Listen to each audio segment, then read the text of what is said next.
Ante las estadísticas que acabamos de escuchar de la Red Niña Niño y el Observatorio de Derechos del Niño de CIPRODENI,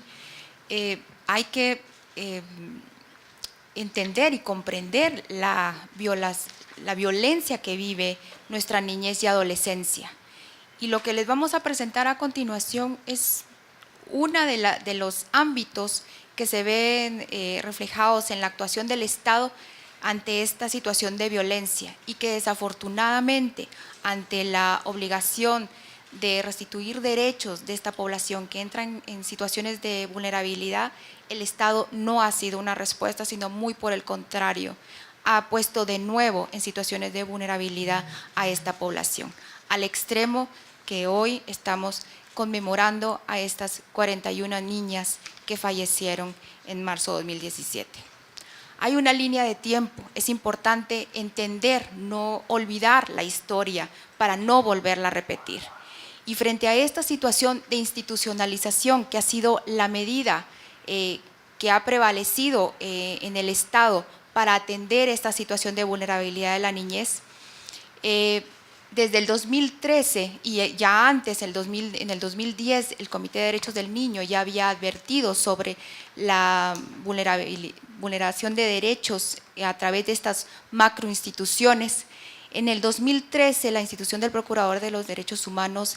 resuelve que hay violaciones en el Hogar Seguro Virgen de la Asunción. En el 2014 hay una línea de tiempo que ustedes encuentran ahí que evidencia algunas de las acciones que la institución del Procurador vino realizando luego de esa resolución del 2013, el seguimiento a las mismas, un informe sobre trata de personas presentado en 2015 que además señaló situaciones de posible delito de trata de personas dentro del mismo Hogar Virgen de la Asunción, a partir de cuyos indicios la institución del Procurador presentó denuncias ante el Ministerio Público, alrededor de 35 denuncias, de las cuales únicamente 2 se han emitido sentencias condenatorias ante esta situación. En el 2016, la Procuraduría solicita el cierre de esta macroinstitución y en el mismo 2016 solicita medidas cautelares ante la Comisión Interamericana de Derechos Humanos, las cuales son otorgadas luego de la tragedia en marzo de 2017. Y de nuevo en el 2017, en junio, emite una nueva resolución que fue la que orientó las acciones de esta nueva administración en febrero de 2018 para hacer una supervisión al cumplimiento de tales medidas, de tales resoluciones y de las medidas cautelares que habían sido otorgadas para esta población de 600 personas en el Hogar Virgen de la Asunción. En toda esta línea de tiempo también es importante destacar que la sociedad civil ha estado trabajando con el Estado por años en formular, en proponer, en recomendar modelos de cuidado alternativo y teniendo como la institucionalización una medida excepcional. E incluso si fuera necesario tomar esa medida excepcional, ha propuesto modelos de cuidado alternativo como muy buenas prácticas que desde la Procuraduría así valora. Sin embargo, pareciera que todas estas propuestas, estas recomendaciones en términos de un sistema no han sido acogidas. Hay algunas prácticas en las instituciones del sistema de protección, pero como sistema el Estado sigue estando en deuda para proteger socialmente a esta población que es la mayoría de la población guatemalteca y tampoco a la población que ha entrado a estas instituciones, solo atomizando los problemas que la macroinstitución reflejaba en marzo de 2017. La solicitud de medidas cautelares de 2016 otorgadas en marzo de 2017 y la resolución de la Procuraduría abordaba 3 grandes niveles de recomendaciones. Una era con relación a la no repetición de la tragedia, del fallecimiento de las 41 niñas. también en relación a las 15 niñas y adolescentes sobrevivientes, pero también a veces no hablamos del resto de la población. Eran 600 personas, entre la mayoría niños en aquel momento y niñas, de las cuales fueron restituidas o aún se encuentran en institucionalización, para las cuales el Estado también tiene obligación de dar seguimiento para la restitución de sus derechos y que hayan logrado reincorporarse, reintegrarse a sus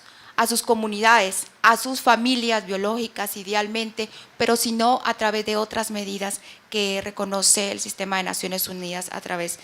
de medidas de cuidado alternativo. Y sin embargo, no sabemos cómo puede estar la situación de esa niñez.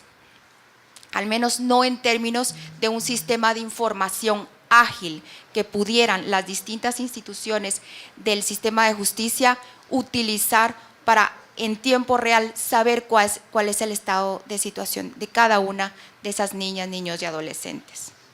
Las recomendaciones emitidas en junio de 2017 en esta resolución de la Procuraduría de los Derechos Humanos se refirió a una serie de instituciones que forman parte de manera directa o de manera indirecta en este sistema de protección de niñez y adolescencia. Sin embargo, hay que entender que este sistema sí está agotado, que los mandatos, las atribuciones de las instituciones no pareciera que se articulan y se coordinan de la manera oportuna y ágil que la población de niñez y adolescencia requiere ante esas medidas y esas atenciones muy especiales y de manera inmediata que se requieren. Pues estamos hablando de derecho a la vida y el derecho a la dignidad.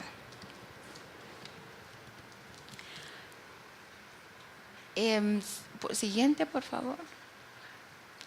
Algunas estadísticas de las personas que estaban en marzo de 2017, como les señalaba, la mayoría eran niños o adolescentes,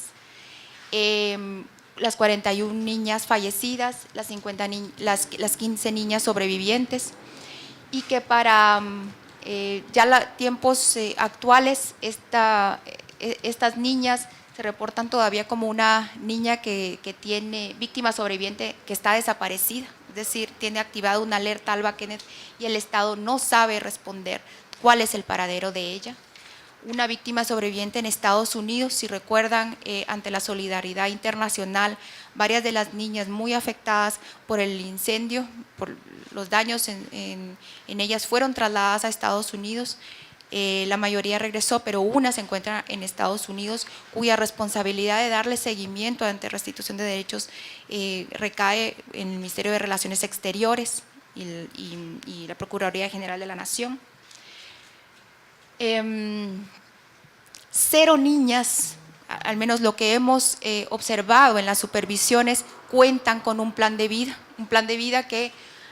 desde la vulneración que dio motivo al ingreso de este macrohogar, no ha logrado tenerse un plan para restituir derechos y doblemente ante la vulneración y la violación de derechos que sufrió dentro del macrohogar.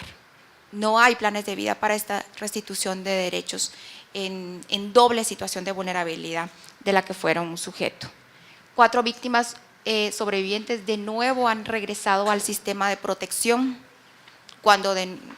reiteramos debería ser la medida excepcional y buscar, y por eso es muy importante esta participación de ustedes, señores y señoras de los medios de comunicación, porque hay que sensibilizar a toda la población de que el derecho que tiene la niñez es a vivir en su familia y que hay una responsabilidad de manera inmediata de los padres y las madres, pero también de ese tejido comunitario, la participación de las iglesias en la comunidad, del puesto de salud, del establecimiento escolar, para que se puedan desarrollar felizmente y puedan ir perfilando sus proyectos de vida.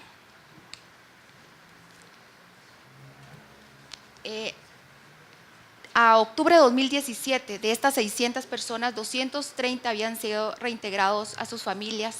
3 personas habían fallecido, 31 se encontraban con Alba Kenneth y 3 adolescentes en conflicto con la ley penal estaban dentro de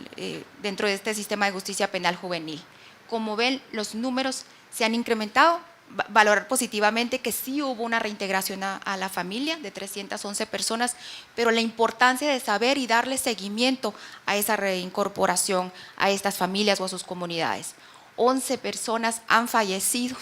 a la fecha de esos 600 que se encontraban en el macrohogar. 47 se encuentran con alertas Alba Kenneth y 10 adolescentes han entrado al sistema de justicia penal juvenil. Aquí hay relaciones que también se invita a la academia y así lo recomienda también el Comité de Derechos del Niño, que hay que investigar, hay que evaluar el cumplimiento de la Convención de los Derechos del Niño.